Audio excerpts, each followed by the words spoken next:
E aí, todo mundo pronto para fazer um esquenta para a Guerra dos Tronos? Então se inscreve aí no canal e vem comigo.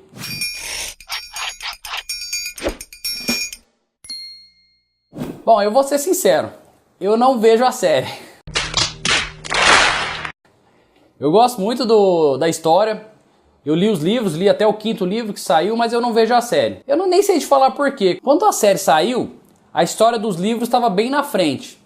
Então eu comecei lendo os livros, comecei a ler os livros, mais ou menos na 2ª temporada eu dei uma desempolgada de ver a série. E aí parei de ver a série, continuei só lendo os livros, aí a série foi alcançando, ultrapassou os livros.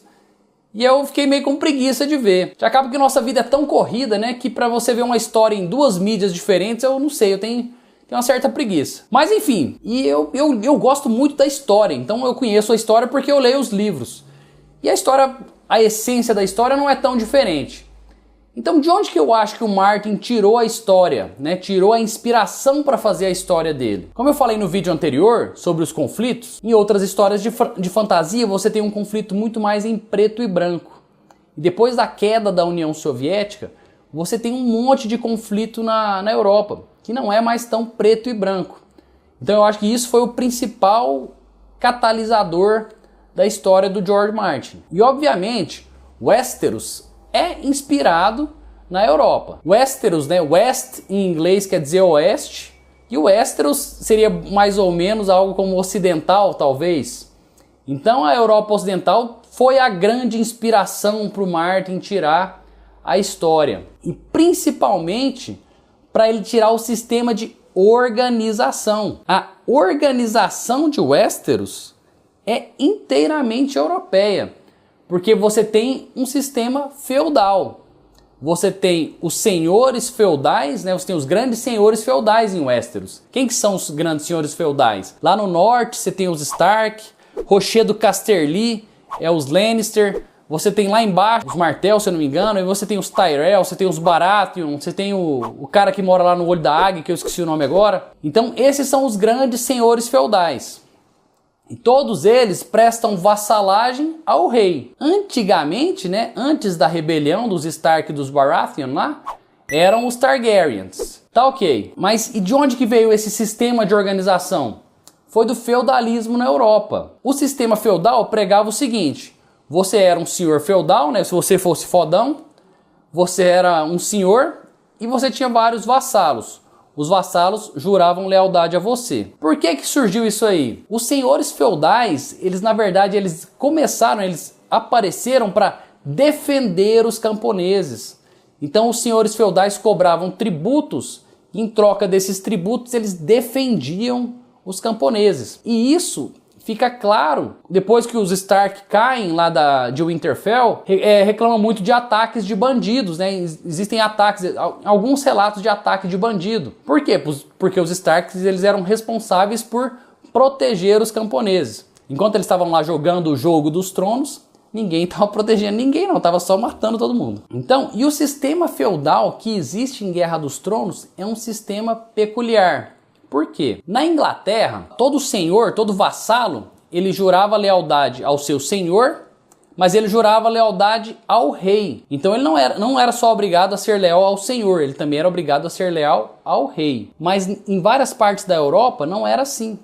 Então o vassalo jurava lealdade ao senhor e o senhor jurava lealdade ao rei. Qual que é a diferença nisso aí? Se o senhor feudal optasse por se rebelar contra a coroa, o vassalo seguia o senhor feudal que se rebelou, porque ele tinha jurado lealdade a esse senhor. Então, essa é a principal característica do feudalismo em Westeros, que os vassalos eles juram lealdade ao senhor, mas se o senhor se rebelar contra a coroa, eles não seguem a coroa, eles ficam ao lado do senhor feudal. Obviamente você vai ter todo um jogo político, uma disputa de poder para quem vai ser mais influente do que o outro, eu vou jurar lealdade a quem. E foi isso que o George Martin criou para conseguir deixar a história dele tão interessante, né? Para a gente ter várias facções brigando entre si e disputando poder. Então, o principal sistema organizacional de Westeros é feudal, onde você tem os grandes senhores feudais jurando lealdade ao rei, e os senhores feudais menores, né, jurando lealdade ao senhor feudal e não diretamente ao rei. Então é por isso que você pode ter essas rebeliões, porque o vassalo não jurava lealdade diretamente ao rei. Então eu achei esse sistema de organização muito interessante. Só que ele precisava de um inimigo comum, precisava de um inimigo de todo mundo. E de onde que você vai tirar esse inimigo? Da Grande Muralha. Então para cima da muralha, lá no norte, você tem lá o grande rei do gelo. Eu não sei como é que é, porque eu não tô acompanhando a série, mas tem o cara lá que comanda os exércitos de zumbi, né? O rei do gelo lá, o mauzão. De onde que ele tirou a inspiração disso aí? Da Muralha de Adriano. Quem aí se lembra do meu vídeo sobre o Natal? Você lembra que eu falei que o Império Romano conquistou quase toda a Europa? Menos a Escócia. Lá no meio da Escócia tinha uma muralha que era o fim do mundo civilizado, entre aspas. A Muralha de Adriano foi a grande inspiração para a Muralha Gelada do Martin. De forma alguma eu estou desmerecendo o cara. De forma alguma. Só porque ele se inspirou em alguma coisa, não significa que ele tem menos mérito, tá? Eu só estou tentando localizar de onde que o cara tira a inspiração, porque isso para mim como escritor é importante. Então vamos lá.